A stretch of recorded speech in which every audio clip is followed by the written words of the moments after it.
Hello, my name is Peter Joseph, and the following is an analysis and critique of Jordan Peterson's opening arguments during the Slavoj Zizek debate from April 19, 2019. I was planning on doing a full analysis of the entire debate, but once I began dissecting Peterson's statements, I realized there was no way I would have time to do the full event.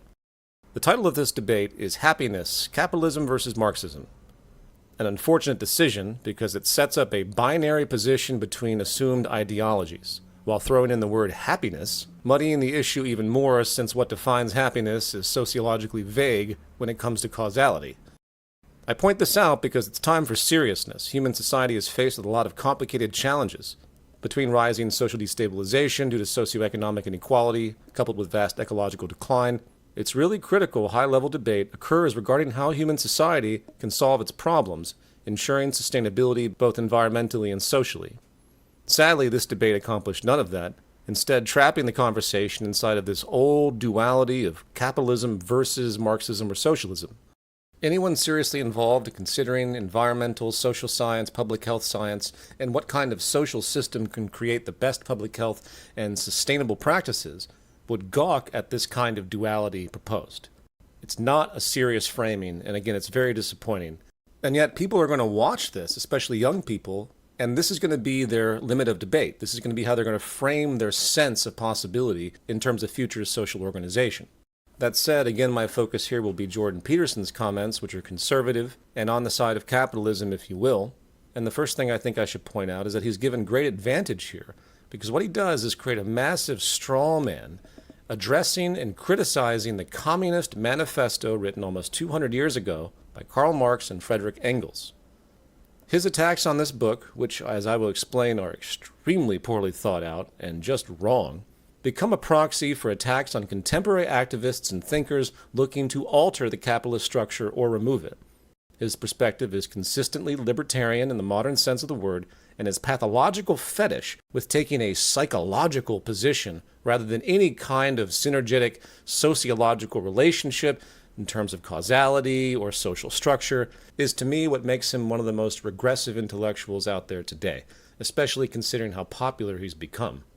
And since I'm about to be thrown into defending Marx and progressive thoughts in general, let me make one thing extremely clear. I am not a Marxist or a communist or a socialist or whatever. I don't identify with any of that. And I see Marx's writings as equivalent to other philosophers from Thomas Hobbes to Hegel to Thorstein Veblen and many others. It's all information. And some of it's good, some of it's bad. You weigh it all out. And the faster all of you people see all of this as information, rather than ideological dualities or symbols of something, the faster we can progress the conversation. Likewise, let me clarify one other very important thing. Those that invoke disapproval of historical communism, and rightly so, almost universally say it was a consequence of the writings of Karl Marx. And I would argue that it's a consequence of the writings of Karl Marx in the same way the Columbine massacre was a consequence of the music of Marilyn Manson. Any respected historian and theorist recognizes that the Soviet Union was actually state capitalism in the extreme. It never achieved any level of theoretical socialism, and certainly not communism. And if you look at the writings of Vladimir Lenin, he admits to this fact. And again, that's not defending anything. I'm being intellectually accurate. All that said, let's begin. So I'm going to outline 10 of the fundamental axioms of the Communist Manifesto. And so these are truths that are basically held as self-evident by the authors. And they're truths that are presented in some sense as unquestioned, and I'm going to question them. History is to be viewed primarily as an economic class struggle. All right, so let's think about that for a minute.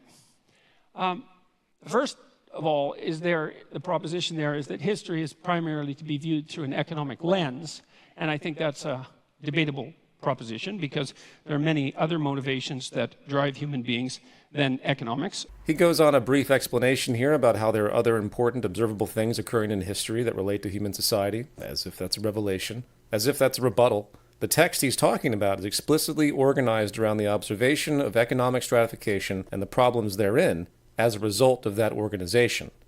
But rather than simply acquiesce to the simple thesis of the book itself, he goes off on this quick non sequitur that just muddies the waters, implying that the thesis itself overstates its relevance. It is true that there are many other motivations that drive human beings than economics. But economics is literally the foundation of survival.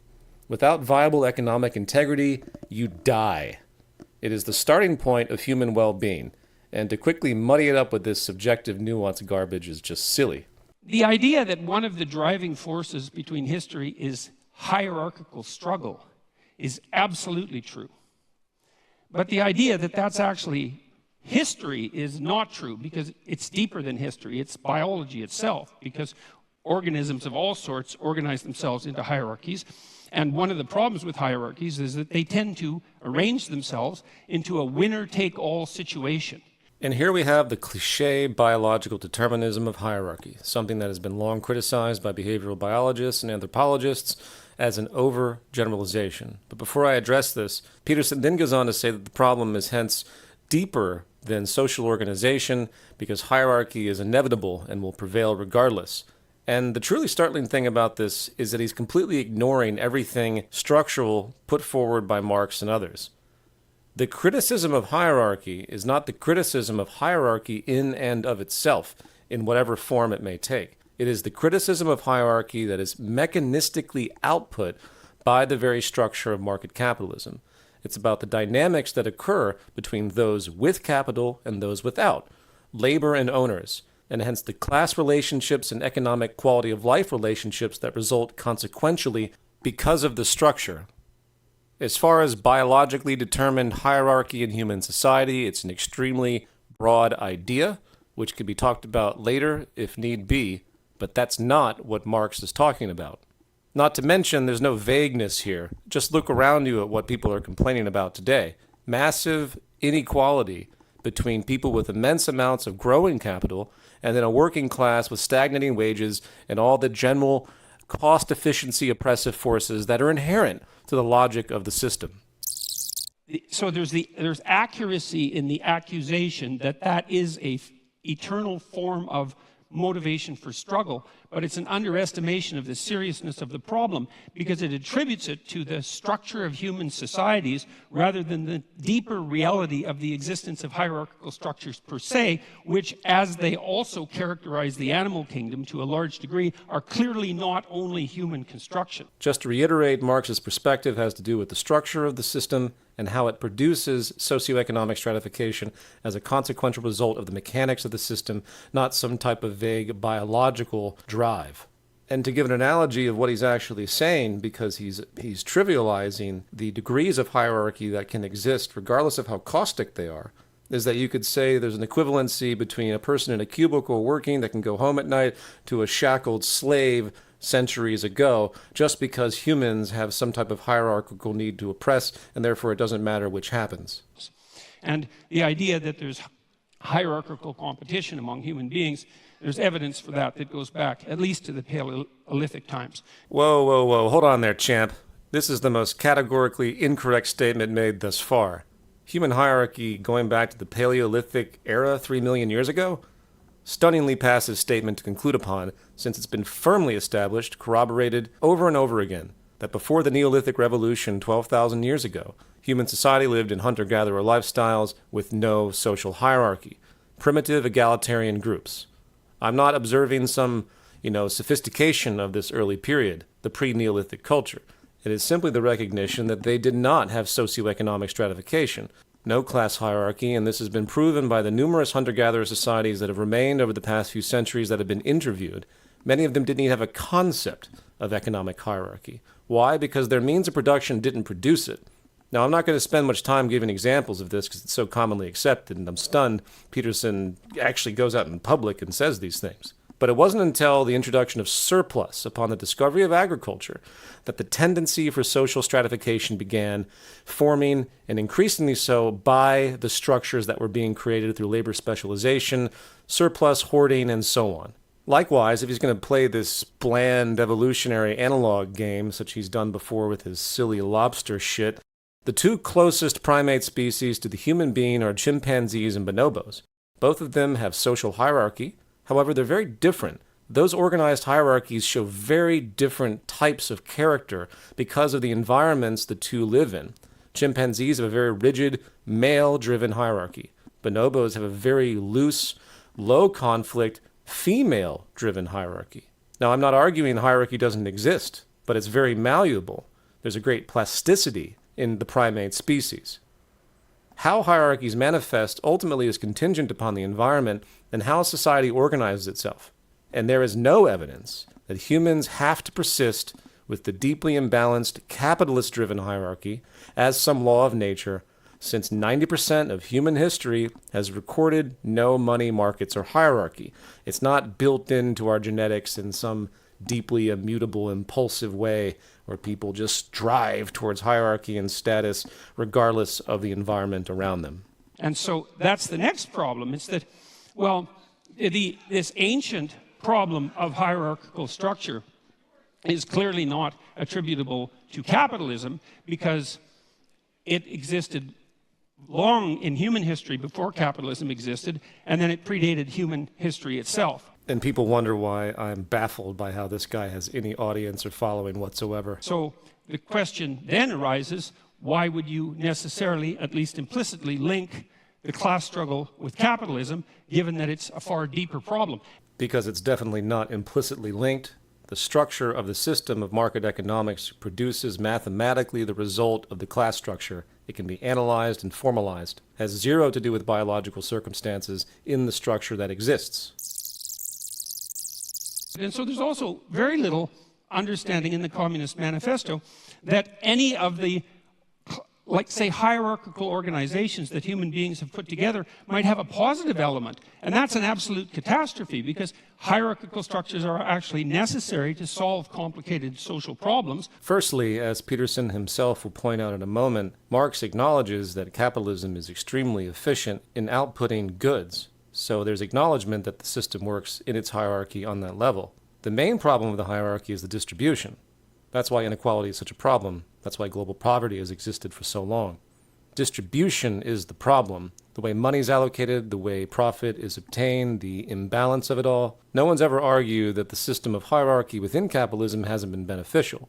Now that aside, to say that hierarchy is the only form of collaborative infrastructure that can produce something is deeply short-sighted, and I would like to open that up to the entire open source community and all the people that work through parallel lateral systems out there working to develop new models which actually are more efficient when they are implemented. But obviously they're not implemented that often because of the dominance of the system.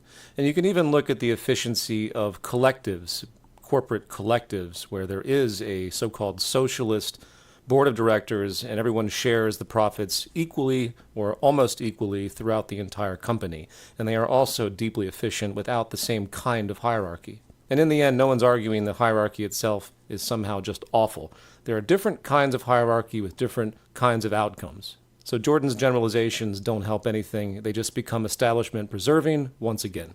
It is the case that hierarchies dispossess people, and that's a big problem. That's the fundamental problem of inequality. But it's also the case that hierarchies happen to be a very efficient way of distributing resources. Again, distributing resources amongst the business class and the wealthy, yes. Distributing resources to people that are in need but don't have the money to get those resources, no. And it's finally the case that human hierarchies are not fundamentally predicated on power. Okay, everybody strap in. You ready for this? And I would say the biological, anthropological data on that are crystal clear. You don't rise to a position of authority that's reliable in a human society primarily by exploiting other people. It's a very unstable means of obtaining power. I had to listen to that statement quite a few times to really absorb the detachment one has to have from reality to actually state it.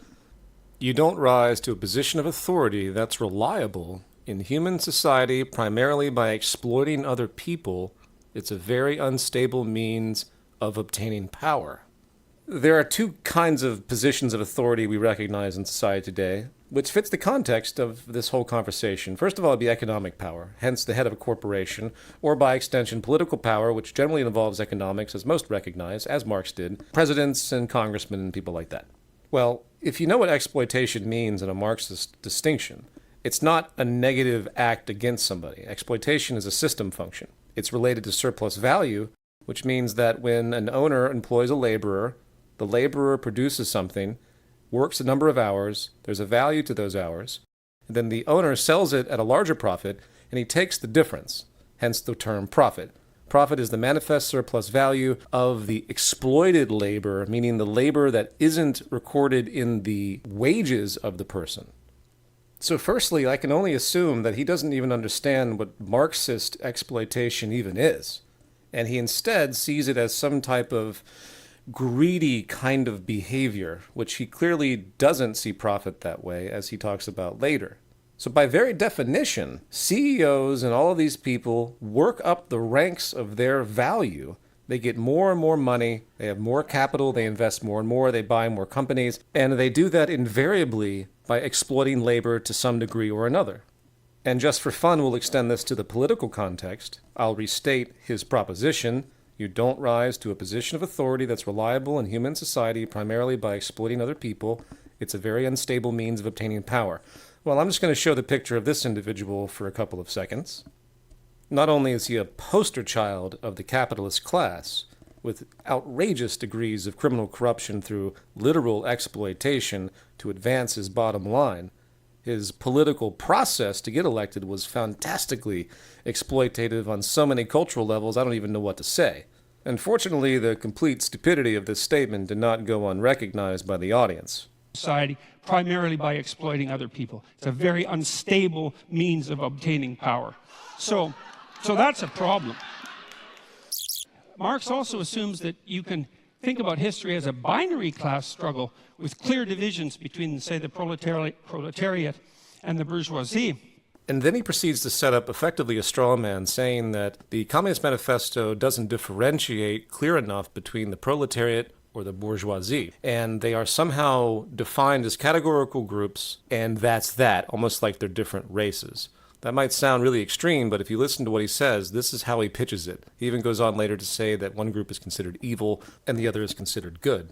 Once again, he's avoiding the structural relationship, and he's reducing it all down to a psychological relationship, or the assumption of such, as if you are a psychological being as the bourgeoisie and a psychological being as the proletariat. But that's not how this works. The psychology is determined from the system, from the structure that people inhabit. If you're a capitalist, you have a certain incentive structure, and you are going to gravitate towards certain behaviors because of that incentive and power. Same goes for the laborers or the proletariat. They experience their oppression, they have a general outrage, they have certain patterns of incentives that create a different kind of psychological atmosphere. And that's actually a problem because it's not so easy to make a firm division between who's exploiter and who's exploitee, let's say. Again, he must not understand what exploitation means in the Marxist context. Yes, you absolutely can understand who's exploiting and who isn't, who's the owner, who's the laborer, who's the submissive force, and who's the dominant force. Because it's not obvious, like in the case of small shareholders, let's say, whether or not they happen to be part of the oppressed or part of the oppressor. Very bizarre hair splitting here, and the reason he's doing it is so he can set up a story about the violence of the system, or claim the violence of the system, based on the idea that there's no way to differentiate between who the, quote, exploiters and who the exploitees are, who the working class is effectively is, and who the ownership class is, and he goes on to tell this story. This actually turned out to be a big problem in the Russian Revolution. And by big problem, I mean tremendously big problem. Because it turned out that you could fragment people into multiple identities, and that's a fairly easy thing to do. And you could usually find some axis along which they were part of the oppressor class. Anyways, the listing of how it was possible for you to be bourgeois instead of proletariat grew immensely, and that was one of the reasons that the Red Terror claimed all the victims that it claimed. He then goes to describe the circumstance with the kulaks, which were peasant farmers that owned their own land in Russia, and eventually state came in and made them distribute it in a socialist way amongst other people, and it resulted in their exile, which had chain reactions which were negative. And about 1.8 million of them were exiled. About 400,000 were killed, and the net consequence of that removal of their private property because of their bourgeois status was arguably the death of 6 million Ukrainians in the famines of the 1930s. And so the binary class struggle idea, that was a bad idea. Okay, so you have a group of private owners that had their private property taken. Obviously, we don't agree with that today, but that's completely beside the point. That's unfortunately what they did in the government at that time. How does that relate to this binary exploitee thing? They were private property owners, and that was the issue. So the means of production was taken from them. Sadly, that's what happened, but there's no gray area in that, as if the vagueness between the proletariat and the bourgeoisie somehow created and manifested this. It makes no sense at all what he's arguing. I don't understand how he came up with that. And in regard to his climax point with the death of millions of Ukrainians as a result of all this, assuming that it's systemically true, I'm not even sure. What we're really talking about is state authoritarian power abusing its power and killing people. That doesn't necessarily imply Marxism, socialism, or communism. And it's really unfortunate to hear this constant nonsense that comes out. There's a book that was written called The Black Book of Communism. It claims 100 million people were killed by communism in a century. Very dubious number. And it also ignores so many other atrocities and genocides that happened because of power in general. And it's just a kind of manipulative strategy to get people to hate anything other than capitalism by saying, well, if you do anything other than capitalism, you're going to be killed by authority. It's also bad in this way, and this is a real sleight of hand that Marx pulls off, is you have a binary class division, proletariat and bourgeoisie, and you have an implicit idea that all of the good is on the side of the proletariat and all of the evil is on the side of the bourgeoisie. Again, nowhere in the writings of historical or contemporary socialism, as it were, is there explicit value judgments made where it's predetermined that bad people make it to the top of the hierarchy or the top of a corporation and so on, and good people are always going to be the underdogs. There are transfers of psychology that do happen, and that's been done through various university study. As people get more wealth and power, they do become a little bit more corrupt. That's true. But it's a structural relationship. So the fact that he sets this up, too, is just deeply frustrating. He goes on and on about this crap as well. And that's classic group identity thinking. You know, it's one of the reasons I don't like identity politics is because once you divide people into groups and pit them against one another, it's very easy to assume that all the evil in the world can be attributed to one group, the hypothetical oppressors, and all the good to the other. It's absolutely foolish to make the presumption that you can identify someone's moral worth with their economic standing. Again, Marx never argued anything like that. Marx also came up with this idea, which is a crazy idea as far as I can tell, of the, that's a technical term, crazy idea, of the dictatorship of the proletariat. And then he goes off on the dictatorship of the proletariat, loving that play on words, which is exactly what it is. When Marx heard this phrase, he employed it as an antithetical position to the dictatorship of the bourgeoisie, which was considered a kind of transition stage in the evolution of the socialist goal, where basically the state apparatus still needed to be utilized as they tried to work away from it. Again, you can argue the efficacy of any of these approaches, but that's completely beside the point, because Peterson is making it seem like it's a parallel exactly to the dictatorship of the bourgeoisie, when the dictatorship of the proletariat was more of a play on words once again, that basically said we're going to create a council, a democratic council of people in large form, and have a democratic process rather than a singular dictatorship of individual people or just a few people. That was the idea, and you won't see that explained by Peterson whatsoever. And that's the next idea that I really stumbled across. It was like, okay, so what's the problem? Well, the problem is the capitalists own everything. They own all the means of production, and they're oppressing everyone. And that would be all the workers.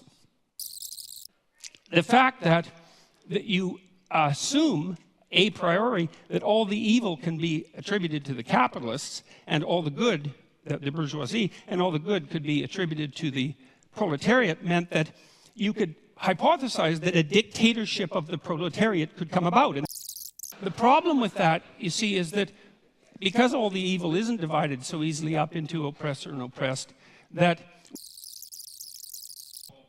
all the proletariat aren't going to be good, and when you put people in the same position as the evil capitalists, especially if you believe that social pressure is one of the determining factors of human character, which the Marxists certainly believe, then why wouldn't you assume that the proletariat would immediately become as or more corrupt than the capitalists? Okay, first he's continuing this contrived good versus evil framing as if it has relevance. Obviously, structures determine incentives and behavior. It's nothing new or profound. It's a basic sociological observation. Owners have different incentives than workers. In fact, they are at odds. That's why unions exist. Even though they might seek gain, of course, to maximize their gain, that's shared, but they come from completely different positions. Second, he makes a completely vague assumption about the proletariat being put in the position of the bourgeoisie, and they must become corrupted if they make it to the top of that hierarchy, as if everything is equal. Once again, this completely avoids the structural change that underscores the entire socialist idea. It would be different if the proletariat simply wiped out the bourgeoisie and took their position. Yeah, they would be absolutely corrupted in exactly the same way because they exist in the same structure. But that's not what the pitch is. That's not what the entire point of all of this energy that was spent in the socialist development was about. It's about changing the structure.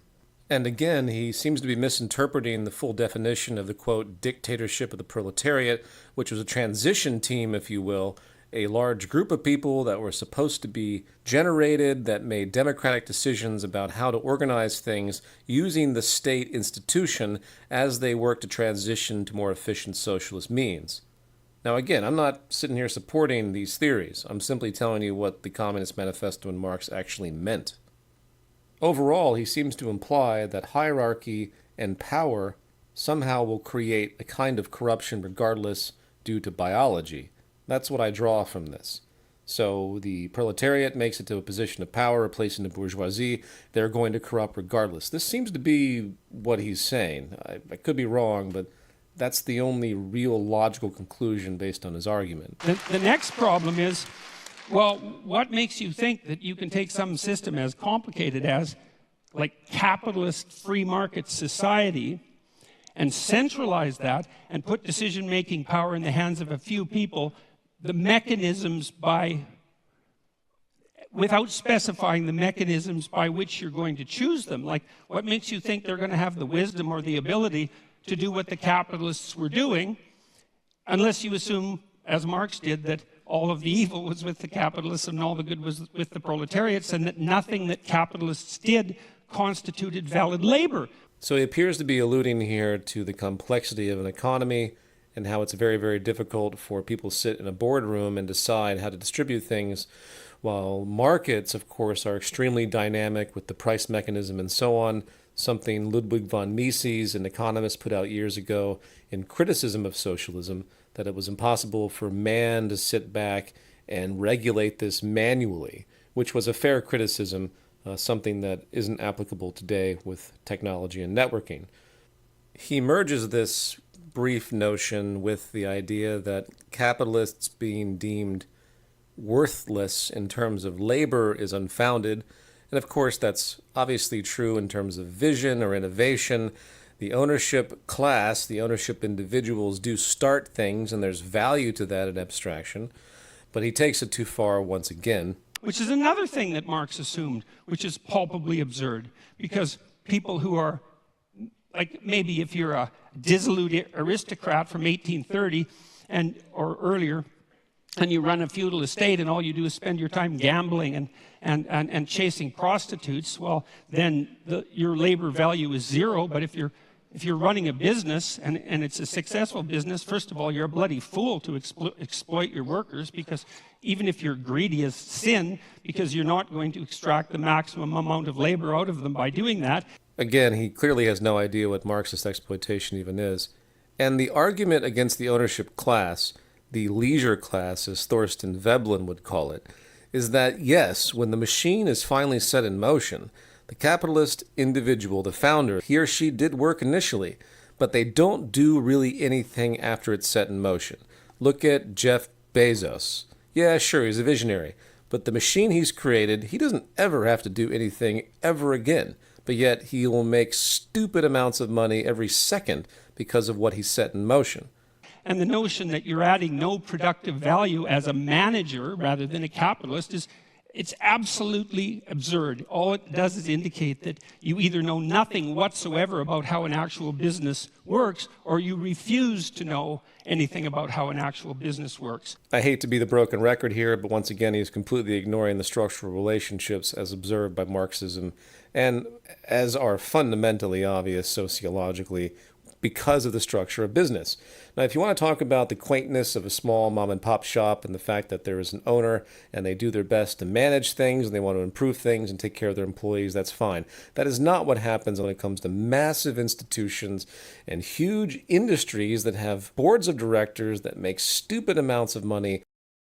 They have been lucky to be a part of the development of an institution. If the institution becomes popular and it works, they benefit gravely disproportionately.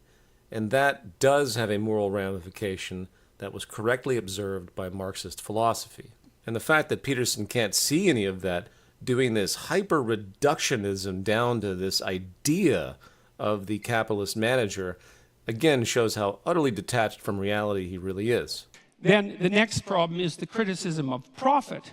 It's like, well, what's wrong with profit exactly? What's the problem with profit? Well, the idea from the Marxist perspective was that profit was theft. So did Peterson get the Cliff Notes version of the Communist Manifesto or something? Because it's really bizarre how he jumps to this sort of moral argument about profit and how, as he continues, how obviously there's a contribution of the capitalist or the innovator and they deserve something. He goes on to say that they need more money to invest in other things eventually, equivocating effectively profit with income in general, as if they're different, which in fact they are not in the way he describes it, because he's ignoring the fact that profit is derived from surplus value of labor.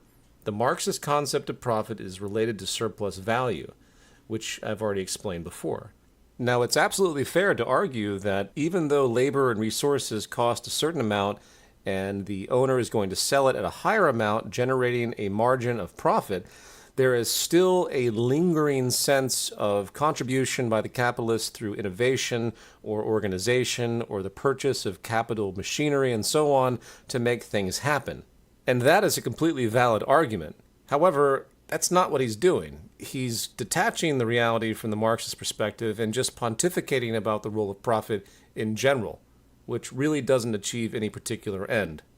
If the capitalist is adding value to the corporation, then there's some utility and some fairness in him or her extracting the value of their abstract labor, their thought, their abstract abilities, their ability to manage the company.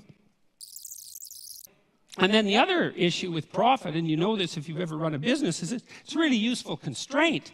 You know, like, it's not enough to have a good idea.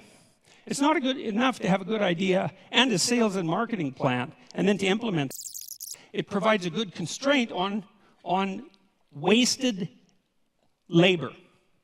And so most of the things that I've done in my life, even psychologically, that were designed to help people's psychological health, I tried to run on a for-profit basis, and the reason for what that was, apart from the fact that I'm not averse to making a profit, partly so my enterprises can grow, but was also so that there were forms of stupidity that I couldn't engage in because I would be punished by the market enough to eradicate the enterprise. What a bizarre man.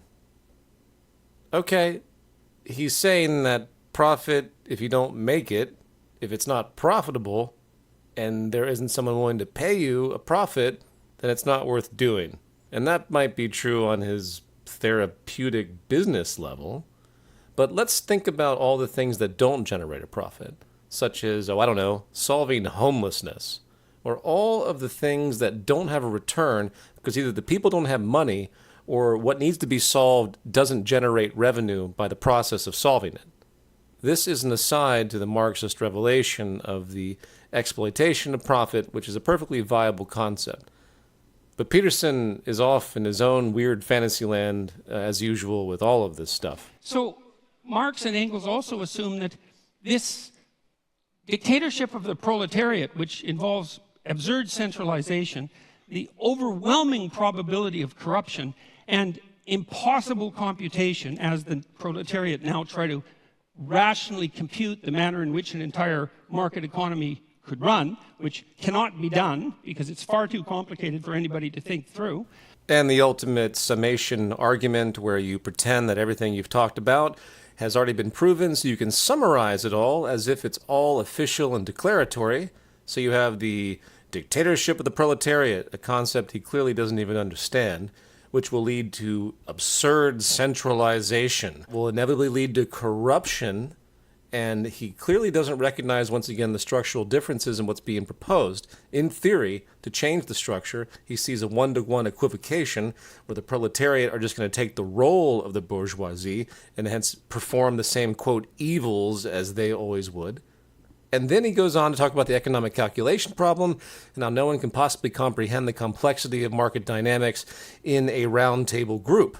Now, that's probably true, but if you listen carefully to his disposition, he would argue even today that nobody would be able to create economic calculation like the market because it's impossible, which is completely preposterous with modern technology, sensor systems, and AI, and all the networking capacities we have today. We could actually create a new market, if you will, without any money whatsoever, and it would be 10 times more efficient. The next theory is that somehow the proletariat dictatorship would become magically hyper-productive. And there's actually no theory at all about how that's going to happen.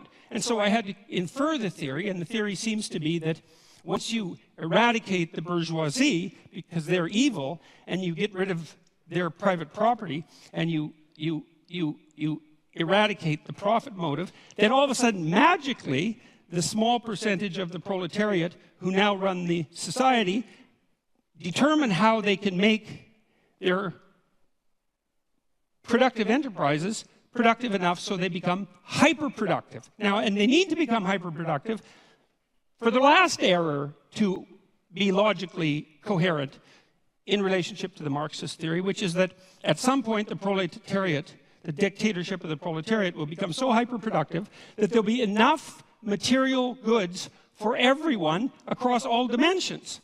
And this brings me back to my commentary at the very beginning. The vagueness of the Communist Manifesto lends itself for appropriate criticism and inappropriate criticism in the sense of drawing conclusions that seem to overshadow its basic principled theories, its observations, and so on. It's not explained how any of this is supposed to occur. And rather than acknowledge the fact that it's not explained and that the text is fundamentally vague, Peterson takes it upon himself to jump on it as if it's indicative of some kind of larger ambiguity. A larger ambiguity that represents a general confusion of anyone today that attempts to criticize market capitalism.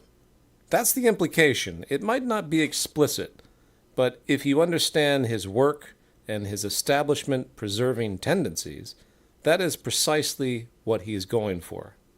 And the fact that the Communist Manifesto is necessarily vague and was speculative in many ways gives him a jumping-off point to falsely validate his conclusions. The utopia that is going to suit everyone, because there are great differences between people.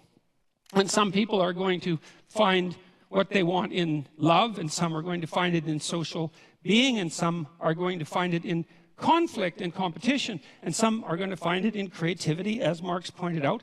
But the notion that will necessarily be the end goal for the utopian state is preposterous. And okay, the fundamental premise of giving support to human beings is extremely rational in the same way that you create an infrastructure in society for people to travel around, for people to not go too far to purchase food, for people to have piping water into their homes, for people to have energy-connected heat, and so on. It might be romantic to walk a mile living in Africa just to get clean water and spend half your day doing that. We prefer to have an infrastructure that supports us. The entire basic, simple idea of socialism, or frankly just any kind of design-oriented public health approach, is that you allow people to have support on many levels so they don't have to worry about their most fundamental needs, allowing them to pursue other things. That's all the Bernie Sanders things wants to do. That's all historical Europe has ever done in the attempt to create universal health care and so on. It's about giving an actual safety net to people to make them feel secure and allow them to actually be free, in stark contrast to the propaganda that any kind of socialist organization or any kind of design organization, any kind of planning, imagine that, will somehow result in totalitarianism or inefficiency. This is mythology. And this is where Peterson shines, because he has bought the line of privatization and this neurotic individualism hook, line, and sinker, and he goes out as an evangelist to promote the same bullshit libertarian stuff that so many others have done. And the pathetic thing is, people continue to buy it at their own demise. The same people that support Peterson are the same people that look up to Trump, the same people that look down at any kind of organization of society as some kind of failure or some kind of denial of individualism and so on. Then there's the Dostoevskian observation too, which is one not to be taken lightly, which is, what sort of shallow conception of people do you have that makes you think that if you gave people enough bread and cake, in the Dostoevskian terms, and nothing to do with except to busy themselves with the continuity of the species, that they would all of a sudden become peaceful and heavenly. Dostoevsky's idea was that, we were built for trouble. I would have to counter that the more shallow conception of humanity is that they would need to be pressured and coerced by the system they live in to be forced into different labor roles to do things. Because if they don't have a foundational basis of their existence, they're just going to be some kind of meandering blob sloth. That is effectively what he's saying here, and I have no idea if Dostoevsky ever said that, but it's completely preposterous to think that people don't have a sense of personal navigation and interest, and that they have to be constantly pressured by some external force to do anything, which is effectively what he's implying. Along with apparently the idea that if people were given the necessities of life, they would disturb it somehow, they'd fuck it up somehow. And if we were ever handed everything we needed on a silver platter, the first thing we would do is engage in some form of creative destruction, just so something unexpected could happen, just so we could have the adventure of our lives. I can assure everybody listening that giving people the necessities of life is a layer of support that does not disqualify total chaos, pain, suffering, all the trauma and excitement and journey and adventure that people can experience in life. What a miserable human perspective. So, and then the last error, let's say, although by no means the last, was this, and this is one of the strangest parts of the Communist Manifesto, is Marx admits, and Engels admit repeatedly in the Communist Manifesto, that there has never been a system of production in the history of the world that was as effective at producing material commodities in excess than capitalism. The logical thing be just to let the damn system play itself out? I mean, unless you're assuming that the evil capitalists are just going to take all of the flat screen televisions and put them in one big room and not let anyone else have one. It's kind of funny he uses that analogy, since that's exactly what's happened in the world. You have stupid amounts of inequality, vast inequity, property hoarded by a very small number of people in the form of dollars, that by system function restrict other people from having that money, billions of people in poverty. I don't even know what the statistic is anymore. 1% of the world owning half of the wealth. It's probably even more than that. I refuse to even look anymore because it gets worse every single year. But beyond that, he jumps on this thing that I mentioned before about productivity and capitalism, and he just simply assumes that, well, if we're producing a lot of stuff, forget the ecological crisis, forget the cultural consumer vanity crisis, but let's just keep producing lots of stuff regardless, because we have the machinery to do it and the capitalist incentive of profit to do it, and that is going to somehow alleviate the problems of the world, and let's just keep doing that because that seems to be the trajectory. The first thing I'd like to say is, we do not know how to set up a human system of economics without inequality. No one has ever managed it. Definitively untrue. Human culture has spent enormous swaths of time in egalitarian organizations. The correct question is, how do we set up an egalitarian system within a surplus-producing society? Post-Neolithic revolution. something that I've been talking about for a long time and have written about, and it can be done. Not to mention there are still small pockets of civilization that still live in egalitarian ways, even though they're entrenched in the capitalist social order. And finally, if you wish to take a scientific perspective of inequality and its attributes, rather than just imply that all inequality is equal and it doesn't matter the degree of extremes, take a look at the Gini coefficients across nations, and then consider the economic practices of those nations with the lowest number. It's very clear that those nations, first world nations of course, the developed nations, that have well-established social support programs that are less privatized, naturally lead to less inequality, and of course they are also the happiest nations when it comes to the happiness index. All of this is to say that at a minimum, the happiest, most equal nations are not poster childs for neoliberal free market economics. They might still be market economies, but they move to the other end of the spectrum. And my point here in rebuttal to Peterson's generalization is that it should be the interest of every nation for the sake of its public health, given how caustic socioeconomic inequality is across the board, from drug use to violence and so on, things I've talked about at great length before. And hence it's axiomatic to say, well, if these are the structural reforms that are increasing equality and effectively increasing public health and happiness, then why don't we continue moving in that direction, because it makes the most sense. And it's not obvious by any stretch of imagination that the free market economies of the West have more inequality than the less free economies in the rest of the world. And the one thing you can say about capitalism is that although it produces inequality, which it absolutely does, it also produces wealth. And all the other systems don't. They just produce inequality. Let's listen to that exuberant, stupid shit again. And the one thing you can say about capitalism is that although it produces inequality, which it absolutely does, it also produces wealth. And all the other systems don't. They just produce inequality. First of all countries on the planet are capitalist to one degree or another because they use money in markets, with extreme deviation in countries like North Korea, and then a little less for places like Cuba, and then a little less for places like Venezuela, and then China, and so on.